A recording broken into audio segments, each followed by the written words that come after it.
Hello guys, it's me again, Krong TV, at sa video ito pag-uusapan natin ang isa na namang napaka-interesanting pangyayari patungkol sa ating paboritong manga at anime series na Boruto, Naruto Next Generation. Pero bago ang lahat, huwag kalimutang mag-like, mag-subscribe, pinutin na rin ang notification bell upang lagi kang updated sa mga susunod na video. A, B, C, D. the singles. Pop, pop, ka, ka, ka, ka. Skr, pop, pop, pop. And a pop, pop, pop, pop. Skia. Sa video ito pag-uusapan natin kung bakit nga ba pumayag or kung bakit tinulungan ni Obito itong si Itachi na gawin ang Uchiha Clan Massacre. Ang Uchiha Clan ay isa sa 4 noble clans ng Konoha at sinasabing ang pinakamalakas nga na clan sa Konoha dahil sa napakalakas nilang kapangyarihang taglay at ito nga ang Sharingan at ang kanilang battle prowess. So kung iisipin, halos parang wala na ngang makakapantay sa lakas ng mga Uchiha hanggang sa dumating nga ang araw na hindi inaasahan. Ang mga Uchiha na ito ay pinatay ng kapwa nila Uchiha at mismong anak pa ng kanilang leader na si Fugaku at ito nga ay si Uchiha Itachi.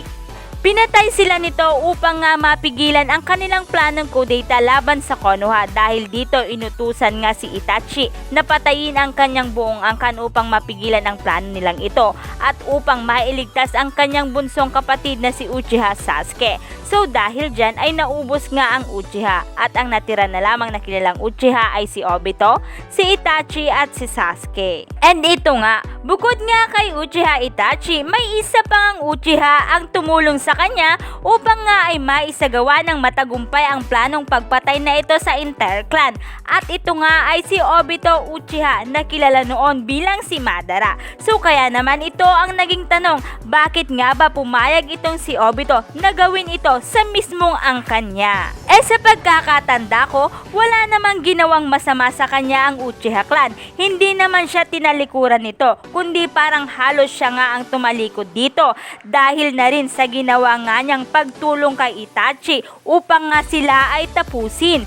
Kaya naman, sa video ito, pag-uusapan natin at subukan nga nating sagutin ang tanong na yan. So ito nga ang unang kasagutan. Ito ay dahil sa wala na ngang pakialam si Obito sa kahit ano o sa kahit sino. Kung matatandaan, ang mga Uchiha ay may tinatawag na curse of hatred kung saan ang mga Uchiha ay devoted sa love and friendship. Yung tipong doon na nga lang talaga iikot ang kanilang mundo. Pero once na ang kanilang affection na ito ay nawala, ang pagmamahal na nararamdaman ng isang Uchiha ay instantly napapalitan ng galit. At dahil dito ay nagkakaroon sila ng ugali na gawin ang kanilang nais na gawin upang nga makamit lamang ang kanilang goal, lalong-lalo na ang palakasin ang kanilang sarili kahit anuman ang maging kahihinatnan nito. At pagdating naman sa case ni Obito na nawalan ng kaibigan at ang babaeng pinakamamahal niya, kaya naman wala nang masasakit pa dito kahit na ang pagkamatay pa ng kanyang angkan, meaning parang naging bitter na siya. At dagdag pa dyan, kung matatandaan, may naging kapalit ang pagtulong na ito ni Obito kay Itachi. At sa pagsasagawa nga ng massacre na ito, nagkaroon ng advantage ito kay Obito dahil 'di ba siya ay sinabihan ni Itachi na maglinis ng mga bangkay ng mga patay na Uchiha. So dahil dito, magkakaroon ng chance si Obito na makapag-uwi ng bangkay ng mga Uchiha at makuha ang kanilang mga taglay na Sharingan. Gagamitin niya ang mga Sharingan na ito bilang spare para kung sakaling ang ma-reach nga niya yung limit ng paggamit niya ng Sharingan niya ay meron pa siyang ipapalit at ang mga ito ay marahil ay naka-stack nga sa kanyang laboratory. So ipinakita dyan na merong magandang mangyayari para kay Obito kapag tinulungan niya si Itachi sa pagpatay sa entire clan. So yan nga ang unang kasagutan, pero kung hindi kayo satisfied dyan, pakinggan nga natin itong ikalawang kasagutan. Ang ikalawa ay upang nga mabawasan ang military power ng Konoha. Kung matatandaan, nung hindi pa naganap ang Uchiha Clan Massacre, ang mga Uchiha ay ang nagsisilbing military force ng Konoha. Sila ang nagsisilbing mga pulis nito. Kaya naman nung oras na nga nang humingi ng tulong itong si Itachi kay Obito para nga maisagawa ng maayos ang massacre ng entire Uchiha Clan, naisip nga ni Obito na ito ay isang magandang pagkakataon o opportunity para mabawasan ang military power ng Konoha. Kapag nawala ang Uchiha Clan, mababawasan din ang lakas na taglay ng Konoha at sila ay ang magiging defenseless o mababawasan ang kanilang depensa kung ikukumpara sa dati noong meron pang Uchiha Clan at ang Uchiha Police Force. At kapag nangyari ito, mababawasan na nga ang magiging hadlang sa tinatawag nga nilang Project Tsukunomi o yung Eye of the Moon Plan na sinasabi nga ni Madara kay Obito. So yan nga ang ikalawang kasagutan para sa tanong na yan. Kaya naman, pakinggan naman natin ang ikatlong kasagutan, baka kasi sakaling mas masatisfied kayo sa sagot na ito. Dito sa ikatlong kasagutan, sinasabing kaya nga pumayag si Obito na patayin ang entire Uchiha Clan ay dahil sa ito ay maghihiganti. So marahil ay sinabi na nga lahat ni Madara kay Obito, hindi lang yung patungkol nga sa kanilang plano, kundi pati na rin sa ginawang pagtatraidor sa kanya ng Uchiha Clan. Dahil kung matatandaan, 'di ba? Bago nga umalis ng Konoha si Madara, kinumbinsi nga niya si Hashirama na ang Konoha ay isang failed experiment. Gayon din ang sinabi niya sa kanyang buong angkan.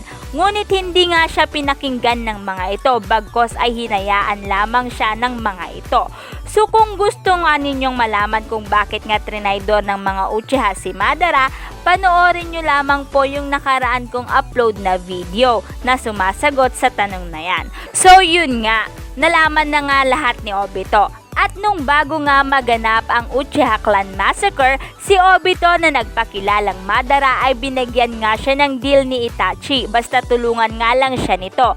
Kung saan sinabi nga ni Itachi na tutulungan nga siya nitong maghiganti sa mga Uchiha sa ginawa nga sa kanyang pagtatraidor. Kasi bago nga sabihin ito ni Itachi, si Obito bilang Madara ay ikwinento nga niya na nagpunta nga siya sa Uchiha Clan upang nga tulungan nga siya sa kanyang gagawin. Pero yun nga, pinagtawanan lamang siya at sinabihang ngang nababaliw na. Ikwinento ito ni Obito para nga syempre makumbinsi si Itachi na siya ay si Madara Uchiha. So yan nga ang ikatlong kasagutan na marahil ay sasagot sa tanong na bakit nga ba tinulungan nitong si Obito si Uchiha Itachi upang nga maganap ang Uchiha Clan Massacre. Pero ito, kung hindi pa kayo satisfied dyan, ito nga. Last but not the least, number 4. Masasabi ko ang kadugtong ito ng number 1 at ito nga ay upang nga magkaroon siya ng another set of Mangekyo Sharingan. So, diba, meron ngang multiple Sharingan sa loob ng laboratory ni Obito para nga makomposite ang kanyang regular replacement, katulad na lamang ng paggamit niya ng Izanagi. Perfect timing ang Uchiha Clan Massacre na ito para kay Obito dahil this time, yung Rinnegan nga ay nakay Nagato pa lamang. Kaya naman, kapag nangyari nga ang Uchiha Clan Massacre, katulad ng sinabi ko kanina, kapag na-reach nga niya ang limit ng paggamit ng kanyang mata, ay magkakaroon pa rin siya ng another Sharingan na ipapalit dito. So yan nga guys ang kasagutan sa tanong na yan. Pero kung kayo ang tatanungin, ano sa tingin nyo? Ano kaya ang naging dahilan ni Obito kung bakit nga niya tinulungan itong si Itachi na patayin ang kanyang entire clan? I-comment nyo lang guys ang inyong kasagutan sa ating comment box. At dito na nga nagtatapos ang video ito. Any comment and suggestion, just comment down below. Thank you!